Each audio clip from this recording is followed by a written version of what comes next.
자, 오늘은 대림절 네 번째 주일, 마지막 주일입니다. 이제 대망의 성탄절이 이번 주간에 왔게 되죠. 자, 그래서 오늘은 대림절 마지막 네 번째 주간, 위로자 되신 예수 그리스도라는 제목으로 여러분들과 함께 말씀을 나누겠습니다. 우리 제목을 다 같이 한번 선포하도록 하겠습니다. 시작. 위로자 되신 예수 그리스도. 자, 위로자 되신 예수 그리스도. 이번 주간 수요일이 성탄절이죠. 수요일이 성탄절인데 지금 필리핀 베델 비전교회는 오늘 성탄절을 성탄절 행사를 하게 됩니다. 필리핀 사람들은 필리핀 국가 자체가 1년 전체를 이 성탄절에 맞추고 살아가는 것 같아요. 그만큼 성탄절을 기다리고 그리고 1년 내 준비를 하고 11월 달부터 막 성탄절 분위기가 나는데, 예전에 우리가 어릴 때도 아니죠. 우리 청년 때만 해도 11월 말쯤 되면은 벌써 성탄절 분위기가 막 났잖아요. 그런 분위기가 지금 필리핀 계속해서 이어지고 있어요. 그래서 성탄절 이브와 성탄절 날은 가족끼리 함께 파티를 해요. 지금도 집집마다 파티를 해요. 그러니까 그 동네 사람들을 초청을 해가지고 성탄절 파티 참석하고, 그리고 또 아이들은 2주간 성탄절 방학이 있습니다. 방학을 해서 또 친척집 찾아가고 동네에 크리스마스 이 캐롤송 부르고 다니면서 성탄절 분위기를 이렇게 업시키는 이런 그 모습들을 이야기도 듣고, 이제 우리가 CCTV가 그쪽에 되어 있어서 늘 보거든요. 우리 필리핀 비전교회 우리 아이들이 계속해서 나와서 성탄절 준비하고 트리 만들고, 이제 오늘 거기서는 성탄절 행사를 하게 됩니다. 그동안 준비한 것들 공연도 하고 또 음식들을 만들어 와서 나누는 그런 성탄절 축하 파티를 그렇게 한다. 우리하고 좀 문화가 다른 것 같아요. 여러분들이 함께 기도하고 그리고 또 정성을 다해서 세워주신 필리핀 비전교회가 다음 세대를 지금 중심으로 아름답게 성장하고 있습니다. 할렐루야, 아멘. 대림절 절기의 강단에 밝히는 4개의 촛불이 있는데, 오늘 마지막 네 번째 초의 색상은 흰색입니다. 이 흰색은 사랑을 뜻합니다. 하나님의 사랑으로 이 땅에 오신 예수님, 이런 의미를 가지고 있습니다. 하나님은 사랑이시라. 참 이 말 너무 좋은 것 같습니다. 여기 보면 하나님은 사랑이시라. 교회 들어오면은 바로 딱 보이는 것이 하나님은 사랑이시라. 하나님 자체가 그 본성이 사랑의 본성을 갖고 있는 하나님. 그래서 우리에게 끊임없이 사랑을 베풀어 주신 하나님, 너무너무 참 좋은 그런 마음에 와닿는 말씀 같아요. 하나님이라는 이 명칭에 성경을 보면은 또 하나님 하나뿐만 아니라 여러 가지 많은 이름을 사용을 하고 있습니다. 사도 바울은 하나님을 이렇게 말하고 있습니다. 고린도후서 1장 3절 말씀을 다 같이 읽겠습니다. 시작.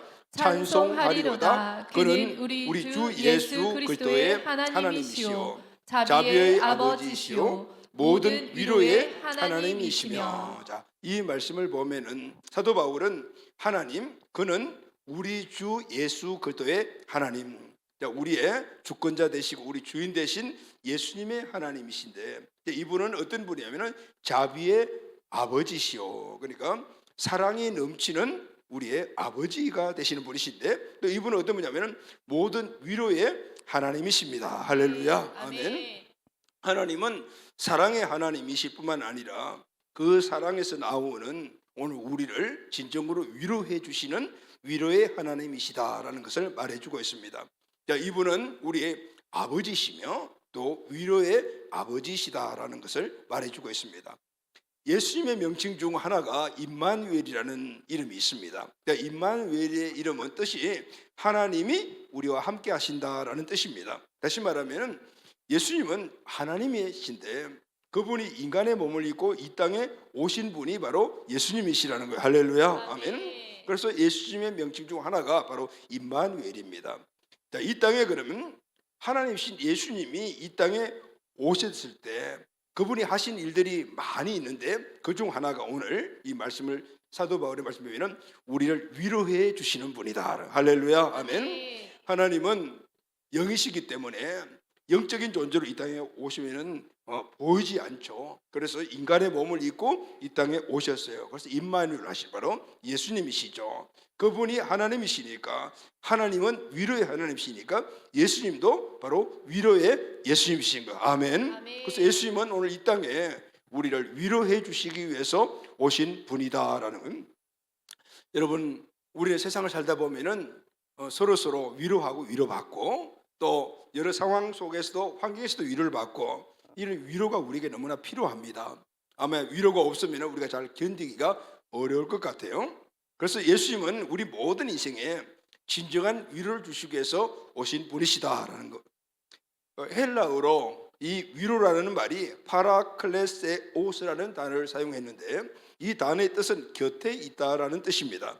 자, 여러분, 위로가 어떤 의미를 갖고 있죠?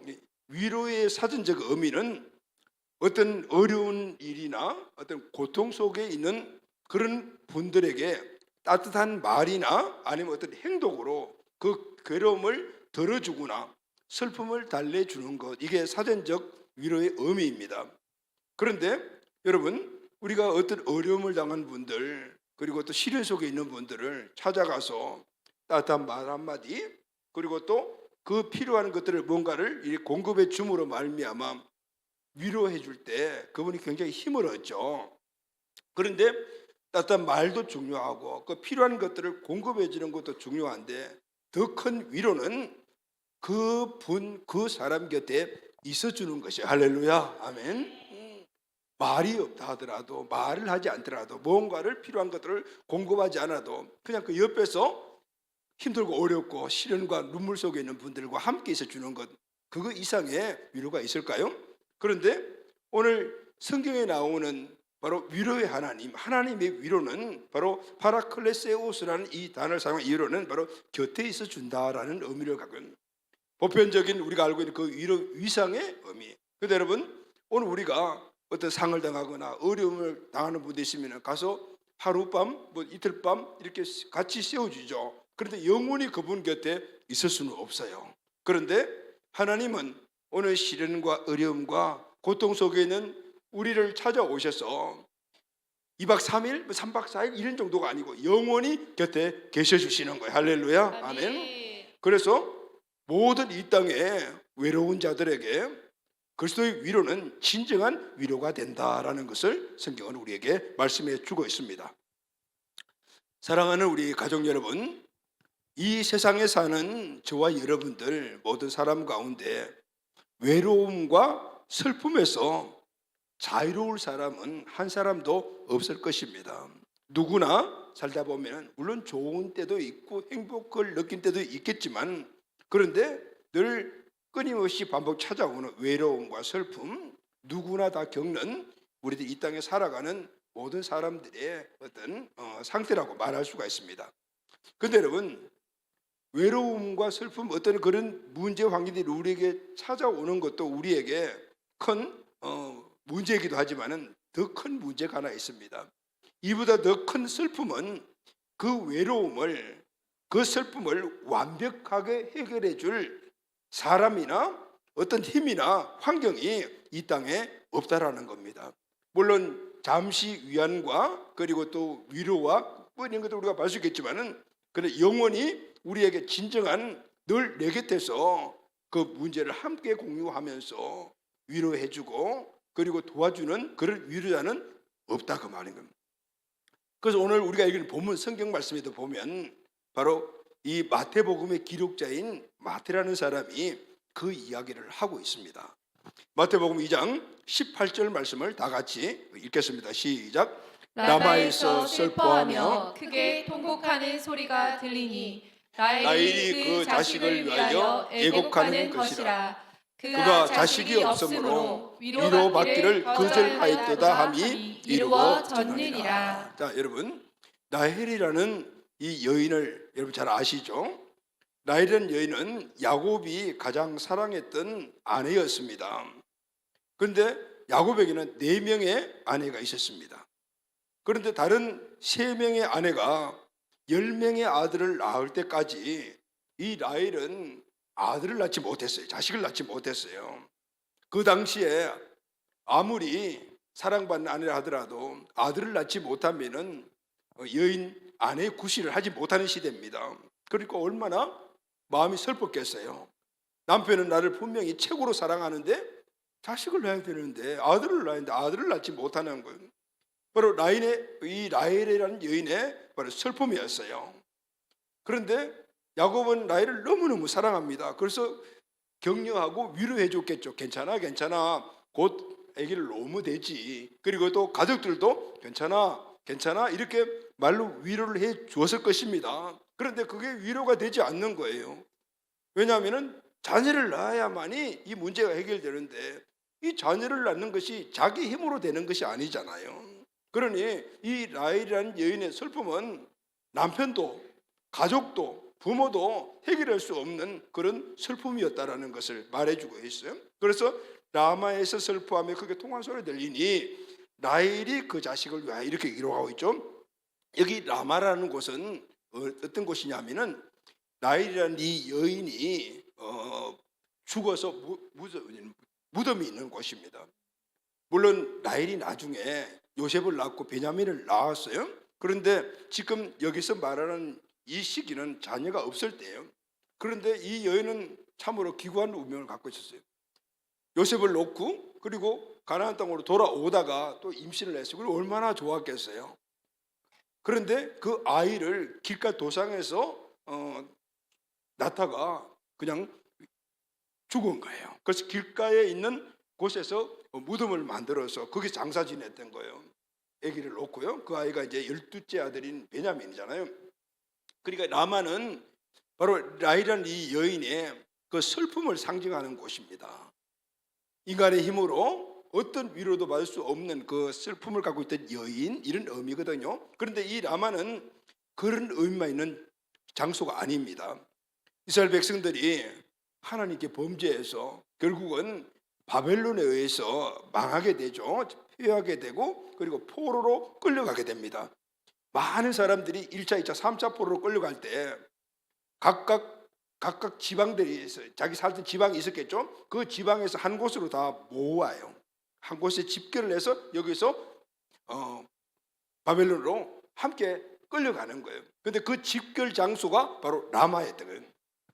이 라마는 우리 사람의 힘으로 자기들이 당하는 이 슬픔, 고통을 절대 해결할 수 없는 진정한 인간 본연의 슬픔이 있는 장소, 이렇게 대명사로서 지금 마태가 이야기를 하고 있는 것이죠.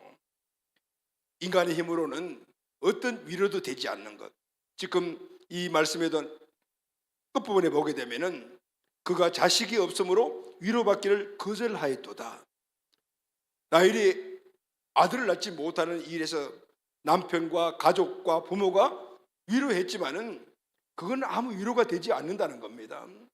자녀를 낳아야만 그게 위로가 되는데, 그래서 사람의 위로, 인간이 인간에게 주는 위로는 잠시 위로가 됐지만 진정한 위로가 되는 거예요. 아예 위로하지 말어. 그 위로 듣는 것이 내가 더 힘들어. 바로 이런 의미를 담고 있는 라마를 이야기를 하고 있는 겁니다. 자, 여러분, 이 마태복음의 기록자 마태는 라헬처럼 참된 위로자를 만나지 못해 슬퍼하며 통곡하는 자들에게, 아니 어쩌면 지금 이 자리에 있는 저와 여러분들에게도 해당되는 말씀인지를 모릅니다. 진정한 위로자가 있다라고 할렐루야 하면, 진정한 위로자가 있다. 그 진정한 위로자가 예수 그리스도다라고 말하고 있습니다. 하나님이신 예수님만이 우리의 영원한 위로자가 될 수 있다라고 말하고 있습니다. 자, 그럼 여러분, 오늘 대림절 마지막 4번째 주일날 우리는 예수님이 왜 우리에게 참된 위로자가 될 것인가에 대해서 함께 말씀을 나누며 결론하도록 하겠습니다. 우리는 대림절 첫째 주에 예수는 우리의 소망이시다, 할렐루야 하면, 그리고 그분은 우리의 소망 되신 이유가 죄에서 우리를 구원해 주신 분이시며, 그리고 구원받은 자들의 우리에게 아내 내주의 우리 주인 되심으로 말미암아 하나님의 능력으로 살아갈 수 있는 주인 되시다라는 것을 우리가 함께 나누었죠. 그리고 이 모든 삶에서 우리가 살아가는 환경과 시간 때때로 받는 수많은 어려움, 시련 통해서 우리가 슬픔과 고통이 있을 때 또 우리 주님은 우리 위로자가 되신다라는 것을 말씀해 주고요. 그래서 오직 예수님만이 우리 인생의 소망이다라는 것을 말씀해 주시죠. 자, 오늘은 우리의 모든 인생에 진정한 위로자가 되시는 예수님에 대해서 함께 말씀을 나누도록 하겠습니다. 네. 아멘. 왜 예수님이 우리의 참된 위로자가 되실까요? 자, 첫 번째 우리 다 같이 제목을 한번 선포하겠습니다. 시작. 예수님은 우리가 당하는 고통을 당하셨기 때문입니다. 아멘. 예수님은 현실적으로 우리가 당하는 고통들, 고통이 한두 개가 아니죠. 엄청나게 많은 그런 고통들을 다 당하셨기 때문에 그래서 우리의 진정한 위로자가 되실 수가 있다라는 것입니다. 마태복음 2장 13절 14절 말씀을 다 같이 읽겠습니다. 시작. 그들이 떠난 후에 주의 사자가 요셉에게 요셉에게 현몽하여 현몽하여 이르되 이르되 헤롯이 아기를 찾아 죽이려 하니 일어나 아기와 그의 어머니를 데리고 애국으로 피하여 내가 내게 이르기까지 거기 있으라 하시니 요셉이 일어나서 밤에 아기와 그의 어머니를 데리고 애국으로 떠나가. 아멘. 동방에서 큰 별을 보고 박사들이 그 별을 따라서 찾아왔더니 그것이 바로 예루살렘이었어요. 그래서 예루살렘에 왕궁으로 들어가서 이 땅에 왕이 나셨다는데 그분이 어디 있습니까? 라고 물었어요. 그때 이 유다 지역을 다스리는 왕이 헤로드 왕이죠. 그래서 헤로드 왕이 깜짝 놀랐습니다. 그래서 성경적 학자들을 불러서 이렇게 왔는데 그곳이 어디냐라고 했더니 이미 구약에 예언된 베들레헴이라는 것을 알려줬어요. 그래서 이 동방 박사들은 베들레헴에 가서 태어난 아기 예수에게 경배하고 선물을 드렸어요. 그리고 예루살렘으로 올라가서 헤로드 왕을 만나려고 했습니다. 그런데 밤에 주의 사자가 헤로드 왕께로 가지 말고 다른 길로 너희 고국으로 돌아가거라 해서 가게 되었던 거죠. 자, 이 동방 박사들이 가고 난 다음에 일어난 일이 오늘 13절 14절 그 위의 말씀입니다. 다 같이 13절 14절 말씀을 아까 읽었구나. 그럼 자, 다시 한 번 더 제가 읽을게요. 그들이 떠난 후에 주의 사자가 요셉에게 현몽해서 애굽으로 내려가거라 이렇게 말씀해 주셨어요. 그리고 나중에 헤롯이 그 상황을 알게 되었어요. 16절 말씀을 다 같이 읽겠습니다. 시작. 이에 헤롯이 박사들에게 속은 줄을 알고 심히 노하여 사람을 보내어 베들레헴과 그 모든 지경 안에 있는 산의 아이를 박사들에게 자세히 알아본 그때를 기준하여 2살부터 그 아래로 다 죽이니. 헤로드 왕이 속은 줄 알고 그때 명령을 내렸어요. 베들레헴과 그 지역에 있는 2살 이하의 아이들을 다 죽이라 그랬어요. 역사학자들은 이때 베들레헴과 그 주변 지역에 있는 2살 이하의 아이들이 죽은 숫자가 약 1,500명 정도 될 것이다 라고 했어요. 그런데 여러분 베들레헴과 그 주변 지역에 어떤 일들이 일어났겠습니까? 아이를 빼앗기고 죽은 아이를 본 그 부모들과 그 친척들과 주 사람들에게는 말로 형용할 수 없는 그 어떤 위로도 위로가 되지 않는 극한 슬픔과 그리고 통곡이 일어나지 않았겠습니까? 지금 베들레헴과 인근에 슬픔과 통곡이 끊어지지 않게 돼요. 그 누구도 위로자가 될 수 없고 위로가 되지 않은 그런 상태가 거기서 일어났던 거예요.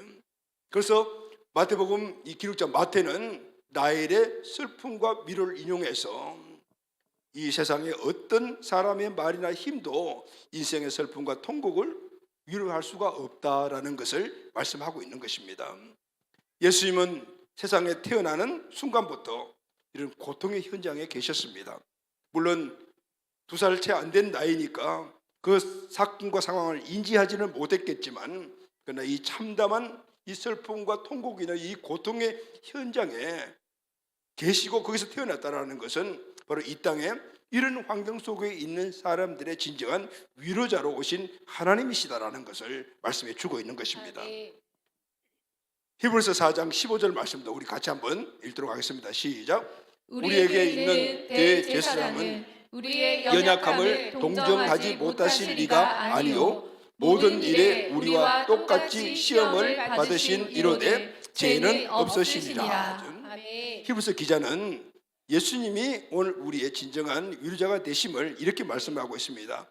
우리에게 있는 대제사장 바로 예수 그리스도를 말씀하십니다. 이분은 우리의 연약함을 동정하지 못하실 리가 아니요.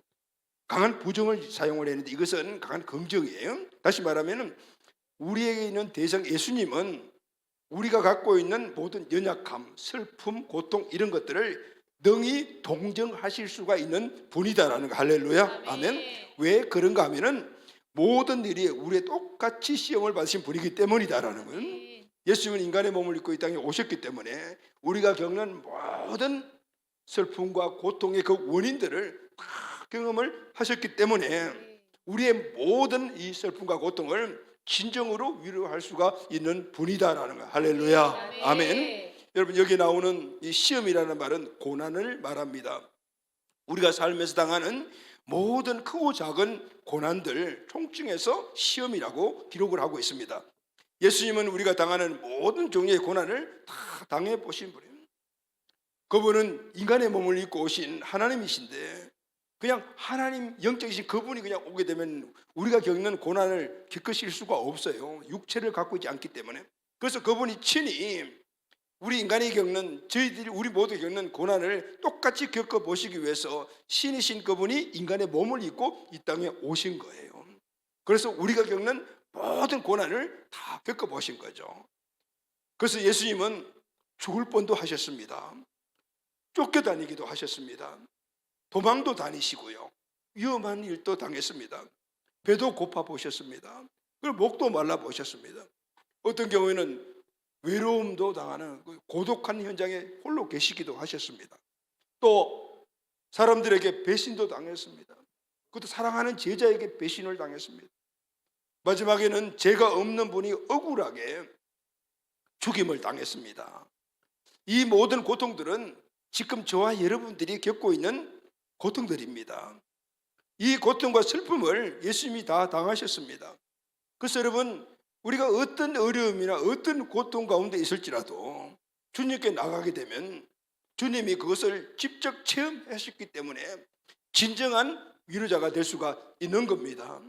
주님, 우리 회사가 부도가 났습니다. 재정적으로 힘들어서 집도 옮겨야 되고 그렇습니다. 그렇게 주님께 나가면 주님이 이미 경험하셨거든요. 그렇지? 나도 집이 없어서 여우들이 사는 굴과 같은 곳에서 살았단다. 주님, 제가 몸이 아파요. 지금 굉장히 힘이 드네요. 나도 몸이 아파가지고 힘이 나서 열도 나고 그런 적이 있었단다. 이렇게 진정 우리가 겪는 모든 문제들을 다 위로할 수 있는 분이신 거예요. 할렐루야. 아멘. 그래서 우리가 해야 될 일은 딱 하나입니다.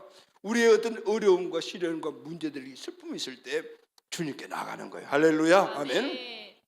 그래서 예수님만이 참 위로자가 될 수가 있습니다. 아멘. 그래서 두 번째 우리 다 같이 한번 선포하겠습니다. 예수 그리스도만이 나의 참 위로자가 되십니다. 아멘. 예수님이 내가 당하는 모든 고난을 다 겪어보셨기 때문에 참 위로자가 될 수 있는 거예요. 그래서 우리는 예수님을 참된 위로자로 삼고 그분에게 위로를 받아야 합니다. 아멘. 그 사도 바울은 이렇게 이야기를 합니다. 고린도 후서 1장 3절 말씀을 다 같이 읽겠습니다. 시작. 찬송하리로다. 그는 우리 주 예수 그리스도의 하나님이시요 자비의 아버지시요 모든 위로의 하나님이시며. 사도 바울은 이렇게 하죠. 그는 하나님이십니다. 우리 주 예수 그리스도의 하나님이시요 우리의 주인 되신 예수님의 하나님이시며 그분은 자비의 아버지, 우리를 사랑하는 우리의 아버지시며 그리고 그는 바로 우리를 위로하시는 하나님이시다. 할렐루야. 아멘. 예수님은 하나님이시고 임마누엘 하신 분이기 때문에 바로 하나님이 위로의 하나님이시듯 예수님은 그것도의 위로자가 되시는. 할렐루야. 아멘. 그래서 예수님은 우리의 위로자가 되시는 겁니다. 자, 그러면은 좀 더 구체적으로 왜 예수님이 참 위로자가 되십니까? 예수님은 자비의 아버지시며 위로자 하나님이시기 때문입니다. 아멘. 자, 이 말씀에 보면은 자비라는 말이 나오죠. 자비라는 말은 오이트르몬이라는 헬라어를 사용했는데 뜻이 내장까지 뒤틀릴 정도로 불쌍히 여기는 마음이라는 거죠. 이 내장에 막 뒤틀릴 정도로 그렇게 불쌍히 여기는 마음. 여러분, 어떤 어려운 환경에 처해 있는 사람들을 볼 때 우리가 마음이 굉장히 좀 슬프죠. 그리고 마음도 그 동정심이 막 가잖아요. 그런데 여러분 한번 생각해 보시죠. 여러분 우리 자녀들이 만약 정말 극심한 고통 속에 지금 막 죽어가기 일보 직전에 있는 그런 모습을 보면 어떻게 해요? 온 내장이 뒤틀릴 정도로 그런 어떤 마음들이 이제 좀 불쌍히 여기는 마음이 일어나지 않습니까? 바로 우리 아버지 되신 하나님의 마음이 오늘 이 땅에 하나님의 자녀로서 우리들이 슬픔과 극심한 고통 속에 있을 때 그것을 바라볼 때 내장이 뒤틀린 것 같은 그런 불쌍히 여기는 마음이 일어난다는 거예요. 아멘. 그리고 자비의 하나님이라고 했죠. 자비라는 말은 오이티름 위로를 이야기했죠. 위로라는 헬라어로 파라클레시스라는 단어를 사용했는데 이 말씀의 뜻은 아버지 하나님의 마음속에 내재되어 있던 자비가 외적인 행동으로 나타나는 것이라는 뜻을 갖고 있어요. 무슨 말이냐면은 오늘 주님은 자비의 아버지시잖아요. 오늘 그 자녀들이 어떤 환경에서 어려움과 고통 시련 속에 있을 때 그를 보는 내장이 뒤틀릴 정도의 불쌍히 여기는 마음이 일어나는 거죠. 우리 같으면 어때요? 자녀들에게 전화를 해서 얼마나 힘드니? 아니면은 또 여러 가지 위로라든가 이런 걸 할 수 있죠. 그런데 이 하나님의 위로는 그 마음속에 내재되어 있는 그 자비, 그 사랑하는 긍휼히 여기는 마음이 그대로 있는 것이 아니고 외적으로 행동으로 나타났다는 거예요. 그게 뭘까요, 여러분? 임마누엘입니다. 할렐루야. 아멘. 직접 안 되겠구나. 내가 가서 위로해 줘야 되는데 나는 영적인 존재니까 그래서 인간의 몸을 입고 이 땅에 오신 거예요.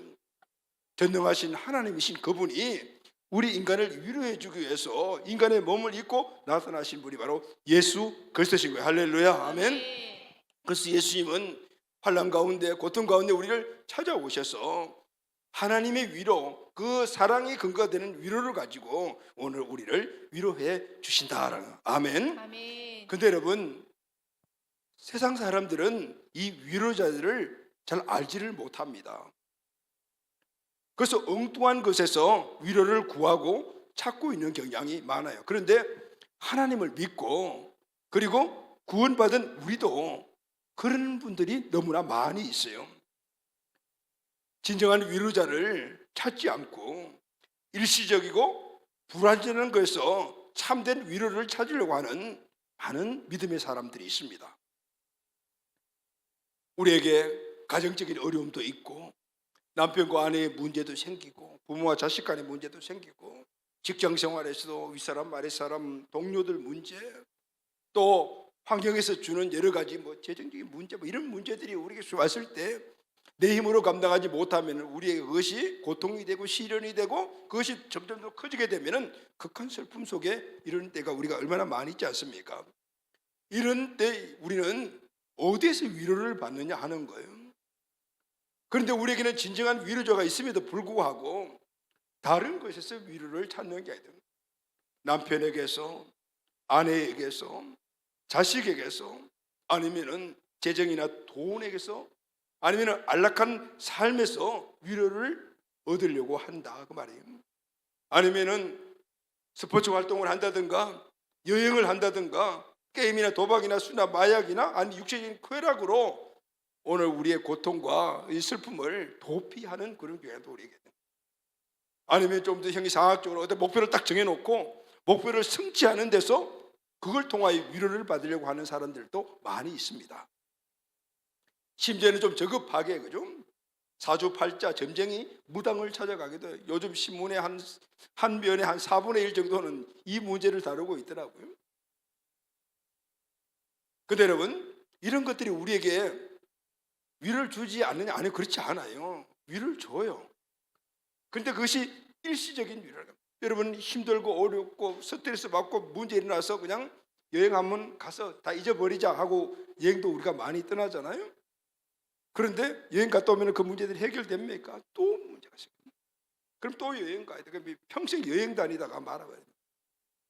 왜냐하면은 이런 세상이 주는 것들은 우리에게 진정한 위로가 되지 않는다라는 거예요. 진정한 지속적인 위로가 되지 않기 때문에요. 그래서 우리 진정한 위로 되신 하나님은 아주 단호하게 우리에게 이렇게 말씀을 하십니다. 이사야 51장 12절 말씀을 다 같이 읽겠습니다. 시작. 이르시되 너희를 위로하는 자는 나 곧 나이니라. 너는 어떤 자에게 죽을 사람을 두려워하며 불같이 될 사람의 아들을 두려워하느냐. 이스라엘 백성들이 여호와 하나님을 의지하지 않고 다른 것을 자꾸 찾아 거기서 위로를 받으려고 하니까 주님께서 이렇게 말씀하신 거예요.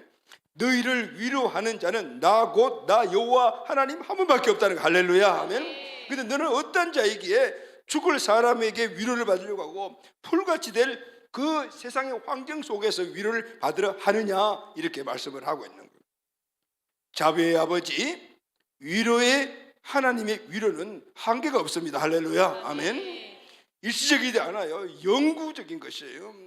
어떤 문제, 어떤 환경 속에서 우리를 능히 위로하실 분. 할렐루야. 아멘. 그래서 모든 위로의 하나님이라고 말씀하고 계신 거예요. 고린도후서 1장 4절 상반절을 다 같이 읽겠습니다. 시작. 우리의 모든 환난 중에서 우리를 위로하사. 모든 환난 중에서라고 말하죠. 모든 환난 중에서 우리를 위로하시는 분이다라는. 이 환난 단어의 뜻은 근심과 재앙을 통틀어 이루는 말인 거예요. 근심, 재앙, 근심은 우리 내면에서 일어나는 마음의 문제, 재앙은 외부에서 우리에게 오는 어떤 어려운 환경들이잖아요.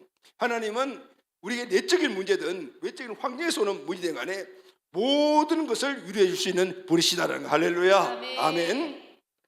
그런데 여러분, 저와 여러분, 우리는 예수님을 믿는 분이죠. 또 믿지 않는 사람들도 많이 있는데, 어쨌든 사람들은 환난이 오게 되면은 그 환난을 대하는 세 가지 태도로 나타나는 걸 볼 수가 있어요. 첫째는 시련을 운명이나 우연한 일어난 일로 받아들이는 태도. 그래서 이런 문제, 이런 환난, 어려움들은 늘 있는 거야.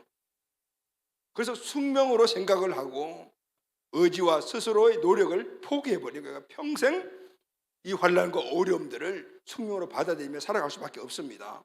두 번째는 이 상황은 내가 조치해야 된다는 태도, 내가 해결하겠다는 거예요. 그래서 도전하고 싸우고 이기기도 합니다. 그런데 여러분, 늘 우리에게 100% 도전한 것이 다 우리에게 승리를 가져다 주나요?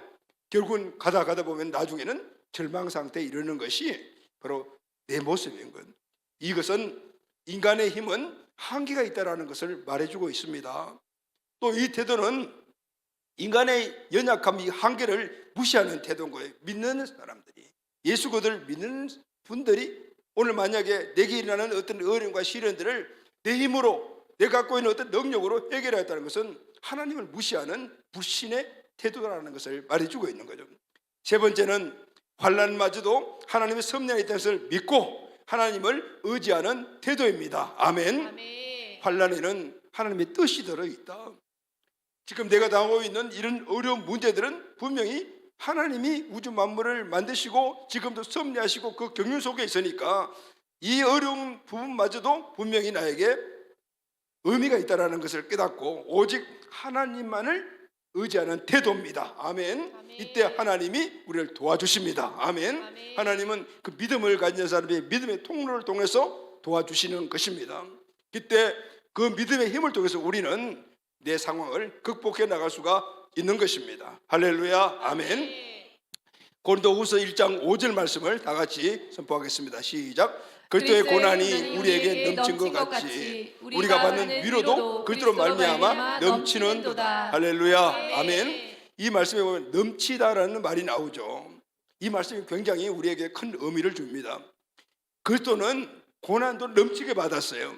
그러니 우리가 시련과 어려움 당했을 때 어떻게 넘치는 환경과 고난과 슬픔이라 하더라도 너끈히 위로해 주신다. 할렐루야. 아멘. 그분이 요만큼만 고난을 받았다면 오늘 우리가 갖고 있는 요만큼밖에 위로해 줄 수 없잖아요. 그런데 그분은 넘치도록 우리 인간이 갖고 있는 모든 시련과 어려움들을 능히 다 해결해 주고 위로해 주고 남을 만큼 넘치도록 고난을 받으셨기 때문에 오늘 우리가 어떤 시련과 어려움에서도 위로해 주지 못할 것이 하나도 없다라는 거예요. 다 해줄 수 있다라는 거예요. 아멘. 아멘. 그런데 여러분, 중요한 것이 하나 있어요.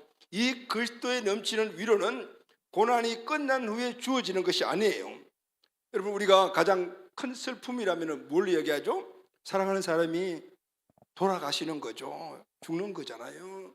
또 친구나 뭐 우리 가족들이 돌아갈 때 그가 슬픔이죠. 그때 우리가 가서 위로하잖아요. 그런데 이 그리스도에 넘치는 위로는 고난이 끝난 후에만 주어지는 것이 아닙니다.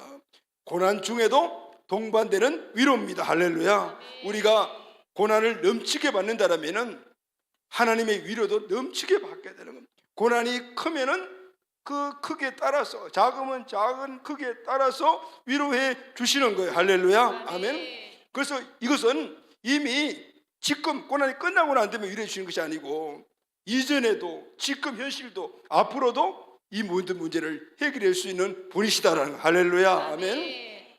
자, 그렇다면은 저 의문이 하나 딱 생기죠. 하나님은 분명히 우리에게 모든 것을 넘치도록 위로해 주시는 분이신데, 그러면은 도대체 어떤 방법으로 위로해 주시는가? 세 번째, 성령님을 통해서 우리를 위로해 주십니다. 아멘.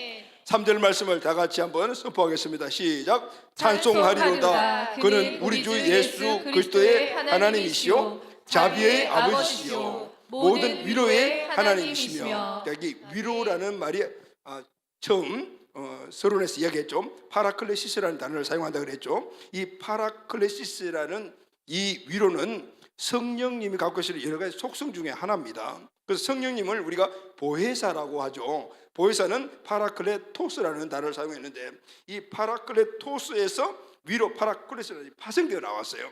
자, 그러니까 하나님은 성령님을 통해 그리스도 위로를 우리에게 주시는 거예요. 아멘. 아멘. 성령님의 역사를 통해서 그리스도 위로를 경험할 수가 있다 그 말입니다.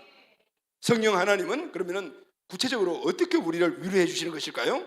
첫째, 성령님은 연약한 자를 격려해 주십니다. 아멘. 아멘. 격려로 위로해 주시는 거예요. 이 격려라는 말에 헬라어가 파라칼레인이라는 단어를 썼는데 군대를 재정비하다라는 뜻을 갖고 있어요. 언제 이 단어가 사용되냐면은 이제 전쟁에 나가려고 구사들이 함께 모였죠. 근데 이제 곧 전쟁터에 나가려면 마음이 어때요? 굉장히 두렵죠. 그런 상태에 있는 그들에게 격려를 해주는 거예요. 다시 말하면 파라칼레인을 해주는 거예요. 할 수 있어, 우리 이길 수 있어. 그래서 그들이 힘을 북돋워줘서 그 전쟁에 나가 승리할 수 있도록 만들어주는 그 단어가 바로 파라칼레인이라는 거예요. 그래서 격려자를 파라클레토스라고 이야기를 해요. 다 어디서 나왔죠? 성령 파라클레시스, 파라클레토스에서 파생된 단어예요. 여러분, 오늘 우리가 어떤 극심한 어려운 환경에 처해요. 슬픔과 고통 속에 있을 때 주님은 오늘 우리를 찾아오셔서 격려해 주십니다. 할렐루야. 아멘. 어떤 큰 문제가 산더미 같은 문제 앞에서 내가 도저히 해결할 수 없는 그런 적이 있을 때 주님은 우리에게 할 수 있어, 너는 능히 할 수가 있는 거야, 이렇게 격려해 주시고 그렇게 우리를 이렇게 세워 주시는 분입니다. 할렐루야. 아멘. 아멘. 두 번째는 성령님은 고난당하고 있는 자의 곁에서 위로해 주십니다. 할렐루야. 아멘. 아멘. 성령님은 고난당하고 있는 자를 찾아오셔요. 그리고 곁에 계셔 주셔요. 여러분, 아까 함께 말씀을 나누었죠. 말로 어떤 환경적인 여건을 만들어 주거나 무엇을 주어서 위로도 굉장히 위로지만은 그런 말이 없어도, 그런 게 없다 하더라도 곁에 있어 주는 것이 우리에게는 큰 위로가 되죠. 성령님은 오늘 우리 곁에서 위로해 주십니다. 곁에 계셔 주심으로 위로해 주십니다. 할렐루야. 아멘. 그런데 더 중요한 것은 아직 우리 안에 계십니다. 아멘. 아멘. 안에 늘 계십니다. 그래서 우리는 이것을 인식하는 거예요. 내 안에 격려자가 계신다. 아멘. 내 곁에 격려자가 계신다. 아멘. 이 사실을 할 때 우리는 얼마나 힘이 되는지 몰라요. 내가 어렵고 극심한다 했을 때 세상 사람들은 다 떠나고 심지어는 가족도 떠나고 사랑하는 사람도 떠났다 하더라도 그때 우리는 극심한 고통과 삶의 포기까지 이르는 결단을 하게 되잖아요. 그런데 내 곁에 계시는 분이 계시고 심지어 내 안에 계신 분이 계시다는 이 사실을 우리가 믿을 때, 할렐루야, 아멘. 우리는 어떤 상황 속에도 일어날 수가 있는 거죠. 아멘. 성령님은 하나님이시기 때문에 무소부재하신 분이에요. 시공간에 제약을 받지 않아요. 우리가 어디든 내 곁에 있습니다. 할렐루야. 아멘. 그리고 내 안에 계십니다. 아멘. 이때 우리는 하나님의 은혜 안에 있는 이 격려를, 위로를 느낄 수가 있는 것입니다. 아멘. 극심한 풍랑을 만나 파손당하여 생명이 지금 곧 없어질 그런 지경에 있는 이 바울과 그 일행을 지금 찾아오셨어요. 이렇게 말씀하십니다. 사도행전 23장 11절 시작. 그날 밤에 주께서 바울 곁에 서서 이르시되 담대하라, 내가 예루살렘에서 나의 일을 증언한 것 같이 로마에서도 증언하여야 하리라 하시니라. 아멘. 풍랑 때문에 배가 파선 일부 직전에 있으면 다 죽었구나 이렇게 생각을 하고 있는 그때에 주님이 옆에 서 계시면서 담대해라, 너희들은 죽지 않을 것이다 이렇게 말씀하십니다. 바울과 배에 있는 모든 사람들이 힘을 얻고 그래서 거기서 살아남는 역사를 우리가 볼 수가 있어요. 할렐루야. 아멘. 세 번째는 성령님은 직접 만지심으로 우리를 위로해 주십니다. 만지심이라는 영어가 터치잖아요. 성령 우리를 터치해 주시는 거예요. 누가복음 5장 13절 시작. 예수께서 손을 내밀어 그에게 계시며 이르시되 내가 원하노니 깨끗함을 받으라 하신대 나병이 곧 떠나니라. 나병 환자의 몸에 주님이 손을 대셔 터치하셨어요. 그때 이미 말씀 전에 이 나병 환자는 주님의 손을 터치받는 순간에 그 손에서 나오는 사랑과 그리고 따스함과 치유의 능력을 느꼈을 거예요. 할렐루야. 아멘. 극한 슬픔과 고통 속에서 이미 이 터치를 통해서 그는 위로받고 치유받았다는 것을 말씀해 주고 있는 거예요. 여러분, 우리가 극한 슬픔 속에 있는 분을 찾아가서 손을 잡아준다든가 안아준다든가 했을 때 얼마나 큰 힘이 됩니까? 성령님은 하나님이십니다. 성령의 만져주심을 경험하면 몸과 마음이 완전히 회복이 되는 거예요. 할렐루야. 아멘. 네 번째는요, 성령님은 환난 가운데 있는 자들을 실질적으로 구원해 주십니다. 실제 구원해 주신다는, 환난과 어려움 속에 있을 때 오셔서 격려해 주시고 말로 터치해 주시고 몸을 만져 주시고, 이때 우리가 힘을 얻지만은 그러나 거기서 끝나면은 진정한 위로가 되지 않는 거죠. 실제 그 문제에서 구원해 주시라. 할렐루야. 아멘. 우리 많은 세상에 사는 우리 사람들은 사람에게 위로받고 사람에게 말로 위로받고 어떤 환경에서 우리가 받지만은 그러나 마지막 이 문제, 내가 당하고 있는 이 극심한 이 환난과 이 고통에서 직접 그것을 건져줄 수 있는 사람들이 있냐면은 없다 그 말인 거예요. 그래서 라헬에 고통이 있는 거예요. 그런데 주님은 전능하신 하나님, 모든 것들을 다 가능케 하시는 분이시기 때문에 위로의 말 함께 하시고 터치해 주시는 이런 것들도 위로하지만은 실질적인 그 문제의 현장에서 우리를 구원하여 주십니다. 할렐루야. 아멘. 고린도후서 1장 8절에서 10절 말씀을 다 같이 읽겠습니다. 시작. 형제들아, 우리가 아시아에서 당한 환난을 너희가 모르기를 원하지 아니하노니 힘에 겹도록 심한 고생을 당하여 살 소망까지 끊어지고 우리는 우리 자신이 사형 선고를 받은 줄 알았으니 이는 우리로 자기를 의심하지 말고 오직 죽은 자를 다시 살리시는 하나님만 의지하게 하려 하심이라. 그가 이같이 큰 사망에서 우리를 건지셨고 또 건지실 것이며 이후에도 건지시기를 그에게 바라노라. 아멘. 아멘. 사도 바울은 복음을 전파할 때 받은 수많은 환난을 당했습니다. 힘이 겹도록 심한 고생당하고 살 소망까지 끊어지고, 그래서 사도 바울은 야, 우리는 이제 죽나 보다, 사형 선고를 받은 사람같이 되었다고 하지 않습니까? 그런데 사도 바울은 깨달았어요. 이런 살 소망까지 끊어지고 사형 선고받은 자같이 되는 것은 우리로 사도 바울과 그 일령을 자기 자신들의 힘을 의지하지 말고 오직 죽은 자를 다시 살리시는 하나님만을 의지하게 하려 하심이니라. 아멘. 아멘. 그래야만이 진정한 위로를 받을 수가 있기 때문인 거예요. 아멘. 사도 바울은 수많은 복음 전하는 상황 속에서 이걸 경험했어요. 그래서 어떤 큰 사망과 같은 어떤 어려움, 극심한 고통이 오더라도 이렇게 선포하는 거예요. 큰 사망에서 우리를 건지셨고 아멘. 이전에 그것을 체험한 거죠. 그러니 지금 큰 사망 같은 현장이 있음에도 불구하고 건지실 것이다 라는 거. 할렐루야. 아멘. 그리고 내일 또 큰 사망 같은 일이 닥칠지라도 분명히 또 건져 주실 것이라는 거. 할렐루야. 아멘. 과거, 현재, 미래에 참된 위로를 지금 누리고 있는 사도 바울의 모습을 볼 수가 있는 것입니다. 여러분, 우리의 믿음이 바로 이 믿음으로 회복되기를 예수님의 이름으로 축원합니다. 아멘. 성령님은 고난당하는 자에게 찾아오십니다. 그리고 격려도 해주십니다. 실제 몸을 만져주시기도 하십니다. 그리고 실제 역사는 그 상황 속에서 구원해 주십니다. 할렐루야. 아멘. 그래서 여러분, 성령의 위로를 소망하신다면 우리가 해야 될 답은 딱 하나입니다. 기도하여 성령 충만받는 겁니다. 할렐루야. 아멘. 기도할 때 성령님께서 임재하시죠. 그래서 성령님이 나 안에 계시고 옆에 계시는 것을 경험하게 됩니다. 그때 그분의 음성을 듣게 되는 거죠. 격려의 말씀을 듣게 되죠. 그분이 내 영혼육을 터치해 주시는 터치를 경험하게 되는 거예요. 그때 우리는 일어나는 거. 할렐루야. 아멘. 그 힘을 가지고 내 인생 앞에 놓여 있는 어떤 어려움, 극한 슬픔, 고통을 이겨나가는 거. 할렐루야. 아멘. 이것이 진정한 위로의 마지막 단계 우리에 계신 하나님의 축복입니다. 아멘.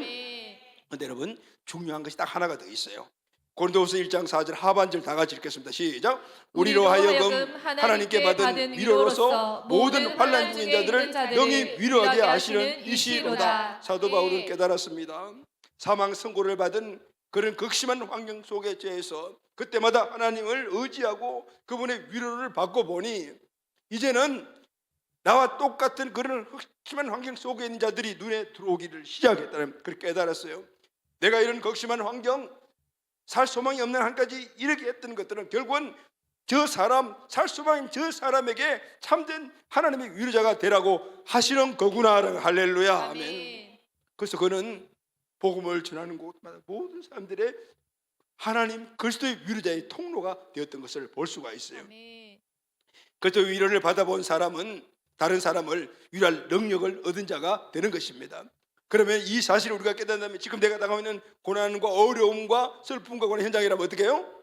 아, 하나님의 뜻이 있구나. 그것이 내 자신, 나는 왜 이렇게 어려움과 고난 속에 있으면 자기 자신을 학대하고 자기 자신을 놓치는 경우가 있지만, 그러나 하나님의 뜻이 있다는 것을 발견할 때는 우리가 그것을 이겨나갈 수가 있는. 할렐루야. 아멘. 하나님이 나를 이 상황 속에서 진정한 위로를 통하여 다른 사람의 위로자가 되기를 원하는구나 라는 걸 알게 될 때 이 고난과 고통의 내 현실이 나타나는 것을 보는 시각이 달라지게 되는 거죠. 눈물 젖은 빵을 먹어보지 못한 자가 어떻게 눈물 젖은 빵을 먹는 사람을 위로할 수가 있겠습니까? 부도를 맞아서 극심한 재정의 고통을 받아본 사람만이 그런 부도를 극심한 고통인 사람들의 마음을 알 수 있는 것과 똑같은 거예요. 결국 우리가 당한 고난은 그들을 위로를 체험할 뿐만 아니라 다른 사람들을 위로하는 위로의 삶을 살게 하는 것이다. 할렐루야. 아멘. 이때 내가 현실적으로 당하고 있는 이 고난의 관점이 달라지게 되는 거예요. 너끈히 하나님께서 사용되는 이 고난의 현실이구나를 깨달을 때 우리는 그 고난을 믿음으로 이겨낼 수가 있게 되는 것입니다.